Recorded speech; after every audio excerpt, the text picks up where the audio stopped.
शादी वाले पूरे घर में धूमधाम मची हुई थी। तभी नर्मदा देवी बेटे को नम आंखों से सेहरा पहनाते हुए बोलती हैं, अजी देखिए तो एकदम भगवान श्री राम के जैसा लग रहा है मेरा कार्तिक दूल्हा बनकर। अरे भाग्यवान, जल्दी से कार्तिक को सेहरा बांधो, बारात निकलने के लिए तैयार खड़ी है, फिर कार्तिक को घोड़ी भी चढ़ाना है। अजी मैं तो कार्तिक को दही शक्कर खिलाना भूल ही गई, रसोई में रखी है, लेकर आती हूँ। अगले पल नर्मदा अपनी रसोई के अंदर आती है। रसोई बिल्कुल किसी शीशे की तरह चमचमा रही थी और फूलों से सजी धजी हुई थी। और नर्मदा खुशी से बोलती है, आखिरकार मेरे बरसों का सपना पूरा होने जा रहा है। अब मैं सास बन जाऊंगी और मेरे भी घर में बहू आ जाएगी जो मेरी रसोई को प्यार से संभालेगी और मुझे गरम गरम रोटियां परोस कर खिलाएगी। अब तो मुझे सब्र नहीं हो रहा, जल्दी से मेरी कोमल बहू ससुराल में आ जाए। बस भगवान जी मेरे घर की खुशियों को किसी की नजर ना लगे। एक बार कार्तिक के फेरे पड़ जाएं तो मैं मोहित के भी हाथ पीले करवा दूंगी, इससे पहले कि कोई ऊंच नीच हो। नर्मदा देवी बहुत ही पुराने विचारों वाली थी। खास करके जात पात धर्म को लेकर उसे अपनी रसोई से बहुत ज्यादा लगाव और प्यार है। इसीलिए कभी भी भूल से अगर उसके दरवाजे पर मोहल्ले की कोई मुसलमान या बंगालन पड़ोसन आ जाती है तो वह उन्हें कभी पानी के लिए भी नहीं पूछती है। कुछ देर में धूमधाम से बारात चली जाती है, जहाँ विधि विधान से मंडप में नर्मदा अपने बेटे कार्तिक की हिंदू बहू से शादी करवाती है, तो वहीं दूसरी ओर मोहित मंदिर में मुस्लिम रेशमा के साथ 7 फेरे लेकर उसकी मांग में सिंदूर भर देता है। अब हम दोनों को एक दूसरे से कोई जुदा नहीं कर पाएगा रेशमा, क्योंकि अगले 7 जन्मों के लिए हम दोनों का बंधन जुड़ गया है। ये सुनते ही रेशमा की आंखों में खुशी के आंसू आ जाते हैं। पर मोहित, क्या आपके अम्मी अब्बू जी हमें कबूल करेंगे? अगर उन्हें अपना बेटा चाहिए तो बहू को भी अपनाना पड़ेगा। चलो रेशमा, घर चलो। जैसे ही मुस्लिम देवरानी ससुराल की दहलीज में कदम रखती है तो वहाँ हिंदू बहू कोमल का स्वागत चल रहा था।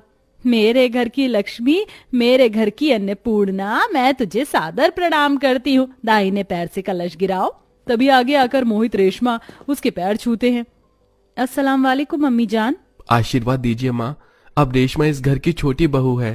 ये सुनते ही सास के हाथ से आरती की थाली छूट जाती है और वह गुस्से से आग बबूला हो उठती है। मोहित, तूने इतना बड़ा कदम उठा लिया, हिंदू होकर एक मुसलमान लड़की को ब्याह करके ले आया। तू एक बार को भी तुझे ये ख्याल नहीं आया कि घर में तेरी ये कुंवारी बहन बैठी है, तेरी इस हरकत के बाद उसका हाथ कौन थामेगा? बीच में बोलने के लिए गुस्ताखी माफ करे अम्मी, मगर कसूरवार और सजा के हकदार हम भी हैं। पर यकीन करें अम्मी जी, हमारी मोहब्बत सच्ची है। अपनी मुस्लिम देवरानी की बातों को सुनकर दहलीज पर खड़ी हिंदू जेठानी खिचड़ी पकाने लगती है। हे मेरे भोलेनाथ, कहीं मेरे सारे के सारे ससुराल वाले इस मुसलमाननी के मक्खन लगे बातों में ना आ जाए। कुछ करना होगा कोमल, वैसे भी आग तो लगी पड़ी है, मुझे तो जरा सा घी डालना है। तभी चंट जेठानी आंसू टपकाते हुए बोलती है, माँ जी जाने दीजिए, देवर जी और देवरानी जी को क्षमा कर दीजिए। अब तो जो होना था हो गया। हाँ माँ, मान जाइए ना, देखिए भैया खुश हैं। हाँ भाग्यवान, मेरा भी यही विचार है कि हमें मोहित के रिश्ते को स्वीकार कर लेना चाहिए। वैसे भी लड़की का खानदान तो ससुराल से होता है। लाइए माँ जी, आरती की थाली मुझे दीजिए, अपनी प्यारी देवरानी का स्वागत मैं करूंगी।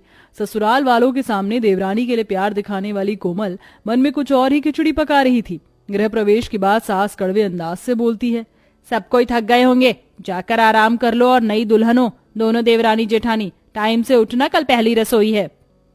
जी अम्मी जी। ससुराल के पहले दिन जहाँ हिंदू जेठानी टांगे पसारे सोई हुई थी, वहीं मुस्लिम देवरानी 3 बजे उठकर नमाज अदा करके दुआ पढ़ती है। अल्लाह मियाँ, आज हमारा ससुराल में पहला दिन है, मदद करना ताकि हम सबका दिल जीत सके और अम्मी जान हमें अपना ले। आमीन। जल्दी से सफाई कर लेते हैं। फिर मुस्लिम देवरानी पूरे घर की साफ सफाई करके बर्तन मांज कर नहा धोकर हिंदू बहू के जैसे सज धज कर पूरे दिल से पूजा पाठ करती है। कुछ देर में दोनों हिंदू मुस्लिम देवरानी जेठानी रसोई में हाजिर हो जाते हैं। आदाब अर्ज़ अम्मी जान, बता दीजिए हम क्या बना दें आपके लिए नाश्ते में? वारे मेरी मुस्लिम बहू, मेरे बेटे से शादी तो रचा ली तूने, लेकिन इतना भी नहीं पता कि हिंदू ससुराल के कुछ कायदे कानून होते हैं। माँ जी आप चिंता मत कीजिए, मैं बता दूंगी देवरानी जी को। यह सुनकर सास जैसे ही रसोई से जाती है तो रेशमा बोलती है, बाजी आप मुझे बता दीजिए मैं सबके लिए पहली दावत में क्या बनाऊं? क्यों मेरी मुस्लिम देवरानी, तुम मेरी मर्जी से थोड़ी आई हो? जैसे आता है वैसे बनाओ, और खबरदार इन सारे बर्तनों में मांस मच्छी पकाया तो। अल्लाह मेरी तौबा, ये हिंदू जेठानी तो बड़ी टेढ़ी खीर है। सासू माँ के सामने मेरी सगी बन रही थी और पीठ पीछे रंग दिखा रही हैं।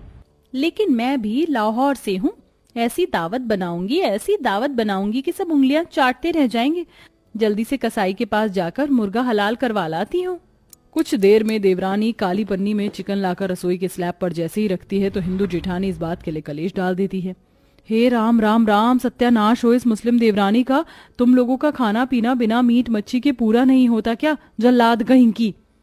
ये सुनकर देवरानी की आंखें चढ़ जाती हैं और वह करारा जवाब देते हुए कहती है, जेठानी जी जरा तहजीब से बात कीजिए, और इस रसोई पर हम दोनों का बराबर का हक है। अब जल्दी से गैस खाली कीजिए। तो जेठानी जिद पर आकर लड़ने लग जाती है। नहीं करूंगी, इस रसोई में मीट नहीं पकेगा, समझी तू नाशपीटी देवरानी। मुझे आपसे बहस करने में कोई दिलचस्पी नहीं, हटिए। इसके बाद मुस्लिम देवरानी अपनी दावत बनाना शुरू कर देती है। तभी कुछ देर गुजरने के बाद सास नर्मदा दोनों को आवाज लगाती है, अरे हुई नहीं खत्म तुम दोनों हिंदू मुस्लिम देवरानी जेठानी की पहली रसोई? अरे पकवान बना रही हो कि बीरबल की खिचड़ी? ले भी आओ, भूख से जान जा रही है। जी अम्मी जी, बस खाना तैयार है। अल्लाह मियाँ का शुक्र है, बिरयानी कबाब मटन कढ़ी और मीठे में सेवई, इतना तो बहुत है। फिर दोनों अपना खाना सबके बीच परोसती हैं तो सास देवरानी का खाना देखकर मुंह सड़ा लेती है। हाय हाय, क्यों री मुसलमाननी मर जानी, तूने मेरी रसोई में ये मीट मछली बनाया, तेरी इतनी हिम्मत? तभी चंट जेठानी बीच में घुसते हुए बोलती है, माँ जी मैंने तो देवरानी जी को कितना मना भी किया था कि हम शाकाहारी हैं, इन्होंने सुना भी नहीं। बोला बिना मीट मच्छी के मेरा गुजारा नहीं। यह सुनकर मुस्लिम देवरानी बवाल मचा देती है। हाय अल्लाह, मरजानी खसमानो खानी, झूठ बोलती हो जेठानी जी। अम्मी जान, हमने बाजी से पूछा भी था कि हम क्या बनाएं, लेकिन उन्होंने जवाब नहीं दिया, तो हमें जो ठीक लगा हमने बना दिया। तभी सास हिंदू जेठानी की साइड लेते हुए बोलती है, बस कर मुसलमानी, तुझी में खोट है, आज से तू मेरी रसोड़े में नहीं घुसेगी। मगर अम्मी जान, अगर हम रसोई में नहीं जाएंगे तो खाना कहाँ पकाएंगे? छत पर बोरी में मिट्टी रखी हुई है, जाकर उससे चूल्हा बना ले। और कोमल बहू, इसे थोड़े बर्तन और मसाले दे देना अलग। जी माँ जी। मुस्लिम देवरानी को अलग करके हिंदू जेठानी के मन में लड्डू फूटने लगते हैं और वह रसोई के अंदर जाकर देवरानी को चिढ़ाती है। आ गया स्वाद देवरानी, बड़े मन से सबके लिए दावत बनाई थी, किसी ने खाया भी नहीं। अब चल दफा हो जा मेरी रसोई में से। इस तरह से जलकोकड़ी जेठानी अपनी मुस्लिम देवरानी को चाल चल कर अलग कर देती है। अब 1-2 हफ्ता गुजर जाता है, लेकिन अब ज्यादा परिवार वालों का खाना बनाने के चलते जेठानी तंग हो जाती है। तभी एक दिन बर्तन मांजते वक्त उसका नाखून टूट जाता है तो रोने की नौटंकी मचाते हुए बोलती है, हाय मेरे सुंदर सुंदर लंबे लंबे नाखून, कितनी मुश्किल से बढ़ाए थे मैंने, ये भी टूट गए। तभी ननद प्रिया खाना बनाने का ऑर्डर लेकर आती है। भाभी अभी तक आप बर्तन ही धो रही हो, सबके खाने का टाइम हो गया, खाना कब बनाओगी? पता है रेशमा भाभी ने कब का खाना बना भी लिया। ये सुनते ही जेठानी लाल पीली होकर कहती है, लगता है आजकल तुम अपनी मुस्लिम भाभी की रसोई की ताका झाकी में ज्यादा ही रहने लगी हो, इसीलिए तुम्हें पता रहता है कि उसने कब खाना बनाया है, और मैंने भी सबके लिए डेली का खाना बनाने का ठेका नहीं लिया। जेठानी की ये बात सास सुन लेती है और उसको बहुत ठेस पहुंचती है। तभी उसी टाइम देवरानी अपनी रसोई में से सबके लिए दाल चावल और सात्विक सब्जी बनाकर ले आती है। अम्मी जी, अब्बू जान, कार्तिक भाईजान, आप सब ये खा लीजिए। पूरा परिवार इतने हद तक का भूखा था कि ससुर जेठ नंद सब खाने पर टूट पड़ते हैं। अरे वाह रेशमा बहू, कितना बढ़िया खाना बनाया है तुमने। तुम्हारे हाथों में साक्षात माँ अन्नपूर्णा का वास है। लगता नहीं है कि तुम किसी मुस्लिम घराने से हो। जीती रहो। तभी खाने में से उमड़ती खुशबू देखकर सास के मुंह से भी खाने के लिए लार टपकने लगती है। अम्मी आपके लिए परोस दूं? तो वह ऊपर के दिल से मना कर देती है। नहीं नहीं रहने दे, पता नहीं तूने कैसे पकाया होगा, उसी पर मीट मच्छी भी तो बनाती खाती होगी। अम्मी ये खाना बनाने से पहले मैंने चूल्हा लीप दिया था और सारा खाना भी बिना लहसुन प्याज वाला है, अब खा लीजिए, बैठ जाइए, मैं परोस देती हूँ। जैसे ही सास देवरानी की रसोई का खाना खाती तो उसके दिल से सारे गिले शिकवे दूर हो जाते हैं। बहू, मैं तुमसे हाथ जोड़कर क्षमा मांगती हूँ, तूने हमारे परिवार के अनुसार खुद को ढालने की कोशिश की, मैंने हर बार तुझे नजरअंदाज किया। अब ये रसोई जितनी तेरी जेठानी की है उतनी तेरी भी है, और ये ले तेरा नेग, आज मैं पहली दफा तेरी रसोई में से खा रही हूँ। ये बोलते हुए सास अपने सोने के जड़े कंगन उतारकर मुस्लिम देवरानी को पहना देती है, जिसे देखकर हिंदू जेठानी जलकर खाक हो जाती है और अब उसे अपनी रसोई में देवरानी को भी जगह देनी पड़ती है। तो प्यारे दर्शकों, कैसी लगी आपको हमारी हिंदू जेठानी और मुस्लिम देवरानी की ये कहानी? हमें कमेंट बॉक्स में कमेंट करके जरूर बताएं। क्या आपके पास पड़ोस में भी कोई ऐसी अलग अलग धर्म वाली देवरानी जेठानी रहती हैं क्या? उनके बीच भी ऐसे ही महाभारत छिड़ी रहती है?